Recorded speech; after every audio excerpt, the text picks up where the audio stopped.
Pak. Waalaikumsalam. Saya Dr. Zaki yang bertugas di Klinik Sumber Daya Jaya.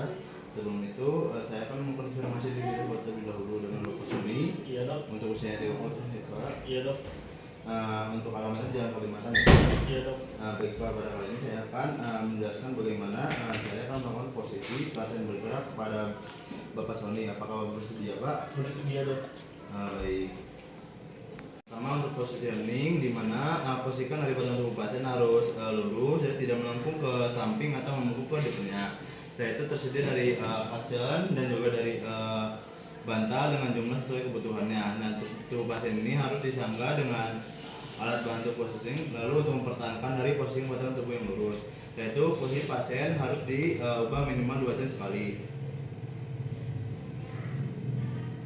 Nah, setelah itu untuk posisi yang terlentang, di mana bantal ditempatkan di bawah kepala dan bahu, dan ya Pak. Iya dok. Setelah itu tumit tidak boleh tertekan lebih dari 30 menit dan posisikan kaki ini menapak pada penyangganya. Lalu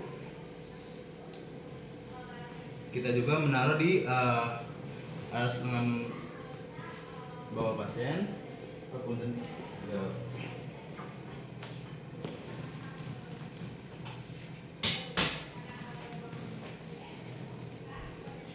Setelah itu kita sandarkan dari tempat tidurnya ini 45 sampai 50 derajat. Yaitu posisi miring, di mana posisi miring Bapak boleh untuk ke arah sebelah kanan Pak, miringnya Pak. Dengan kemiringan 30 sampai 90 derajat, baik untuk istirahat dan juga tidur. Lalu posisikan lalu kita berikan dari bantalnya Pak, dan di sela-sela kakinya. Setelah itu untuk posisi tengkorak, di mana posisikan kepala ini miring ke arah satu sisi untuk bernafas. Bapak boleh miring Pak, ke kanan. Setelah itu kedua lengan di samping kepala. Setelah itu kita sangga dengan bantalan di daerah bahu. Punten ya Pak. Lalu pada panggul dan juga pada kaki dalam posisi yang rileks.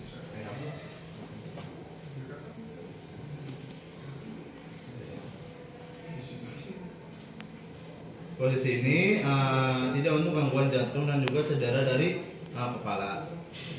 Duduk, di mana duduk dengan postur baik di tengah, tidak miring ke satu sisi. Yaitu posisi lengan dan pergelangan tangan ini tersangga baik dan posisi siku ini menepuk 90 derajat. Setelah itu posisikan lututnya 90 derajat Pak. Lalu tidak lebih tinggi dari panggulnya. Lalu kaki menapak 90 derajat. Setelah itu perbaiki posisi setiap 1 jam setelah mengangkat bokong setiap 15 menit. Setelah itu untuk mobilisasi prinsipnya, di mana rencanakan kebutuhan tenaga bantuan dan area pindahnya. Setelah itu amankan sejang atau alat lainnya sehingga tidak mengganggu dari proses imobilisasinya. Lalu informasikan kepada pasien ketika akan pindah dan meminta pasien ikut bergerak sesuai kemampuannya. Posisikan tempat tidur setinggi panggul, tinggal lepas handlernya, lalu berikan aba-aba. Di mana posisikan tempat tidur setinggi panggul dan juga lepas handler, lalu berikan aba-aba 1, 2, 3 dan juga angkat. Yaitu pelaku rawat gunakan otot tungkai bukan untuk punggung. Punggung tetap lurus dan juga hindari dari gerakan memutar. Yaitu menggeser pasien ke atas, di mana menyiapkan dari penolong lain bila diperlukan. Yaitu posisikan bednya setinggi panggul dan juga roda bed sudah terkunci. Lalu posisikan satu bantal di atas tempat tidur untuk mencegah kepala terbentuk di tembok. Lalu kita berdiri di antara bahu dan juga panggul pasien. Posisi kaki terbuka selebar bahu. Lalu gulung pinggir alas pembinanya dengan arah gulungan ke atas.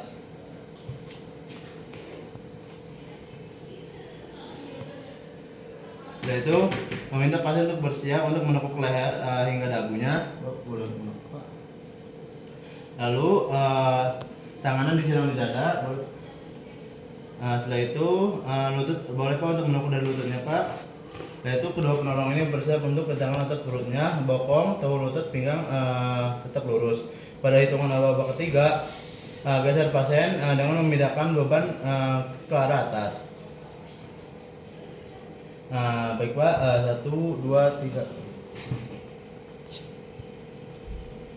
Setelah itu kita posisikan bantal di bawah kepala dan juga bahu pasien, pasang kembali handle dan juga turunkan kembali dari tempat tidurnya.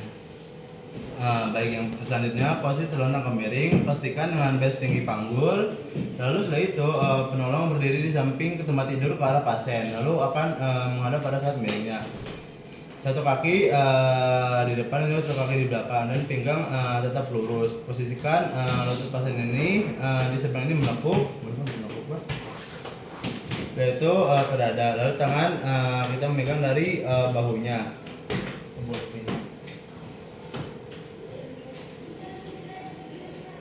Lalu tangan kita memegang bahu dan juga panggulnya pasien di seberang secara bersamaan.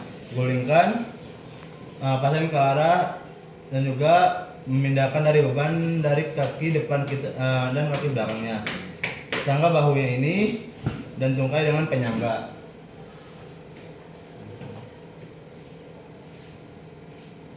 Baik. Setelah itu posisi berbaring penduduk. Baik Bapak, sekarang kita dalam posisi berbaring penduduk. Baik Bapak, sekarang kita akan duduk ya Pak ya. Dimana tungkai yang berada di pinggirnya ini, pasien akan bangun dan juga boleh dalam posisi menekuk atau lurus tungkainya. Setelah itu posisikan tangan kita di bahu dan kaki pasien. Lalu bantu pasien untuk miring ke arah Bapak, miring Pak ke arah saya Pak. Setelah itu dengan pasien harus berada dalam keadaan yang nyaman. Lalu pasien menurunkan tungkainya dengan memegang belakang lututnya. Lalu itu pasien mendorong tubuhnya dengan ke arah duduk dan bantu dengan meletakkan tangan di belakang bahu dan punggung pasien. Lakukan. Lalu posisi duduk berdiri, minta pasien untuk bergeser tempat tidurnya dengan menggunakan satu tangan di bawah pasien dan juga satu tangan membantu mengikat panggul dan juga bergantian di sisinya. Lalu pastikan kaki pasien ini menyentuh lantai jangan nyaman. Setelah itu dan juga beri kesempatan duduk beberapa saat. Lalu itu pasang kuda-kuda dan dua kaki pasien. Lalu posisikan tubuh pasien ini condong ke depan dan kedua tangan ini berada di atas pahanya. Setelah itu rangkul pasien berbagai bagian tubuh untuk berdiri.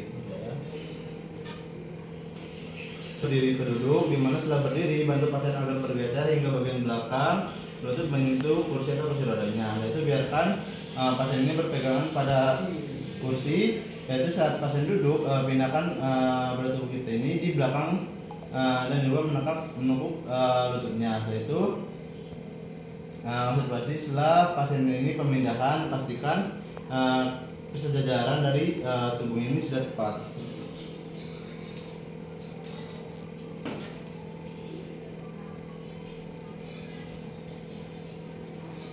Yaitu untuk prinsipnya dimana setiap pelatihan sudah mendapatkan izin dari dokter yang merawatnya atau DPJP-nya, kita pastikan kondisi pasien ini aman, yaitu mulai dengan gerakan ringan dan juga durasinya ini ditingkatkan bertahap sesuai kemampuan pasiennya, yaitu targetnya ini lebih dari 2 sampai 3 minggu. Yaitu kita komunikasikan dengan aba-aba, suara jelas, kalimat pendek, yaitu perhatikan posisi pasien dan juga alat melatihnya, lalu beri bantuan sesuai dengan keluhan pasien, itu nyaman, leluasa, hindari cedera atau jatuhnya. Membuat jadwal latihan untuk dari imobilisasinya.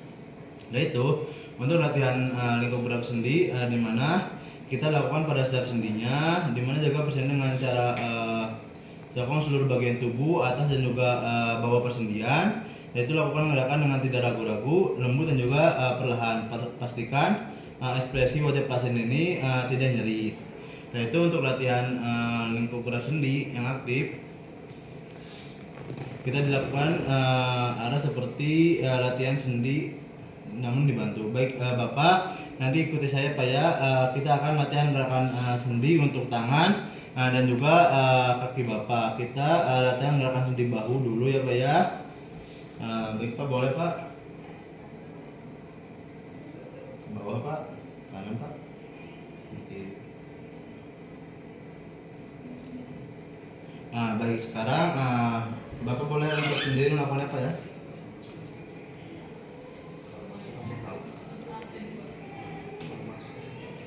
Baik Bapak, sekarang boleh ke kaki. Bapak ke atas, bawah Pak, ke arah kanan Pak. Nah, baik Bapak, sekarang boleh dorong sendiri.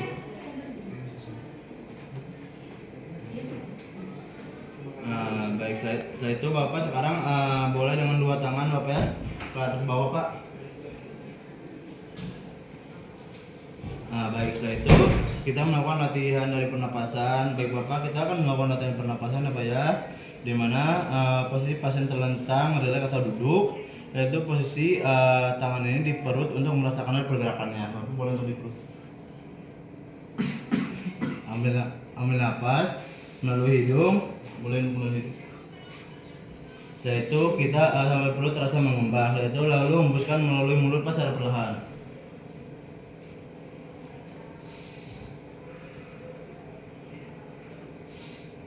Baik Pak, alhamdulillah Pak untuk yang selesai Pak ya. Sebelumnya apakah ada yang ditanyakan terlebih dahulu Pak? Tidak ada dong. Baik Bapak, apabila tidak ada, cukup sekian. Bila terlalu daya, wassalamualaikum warahmatullahi wabarakatuh.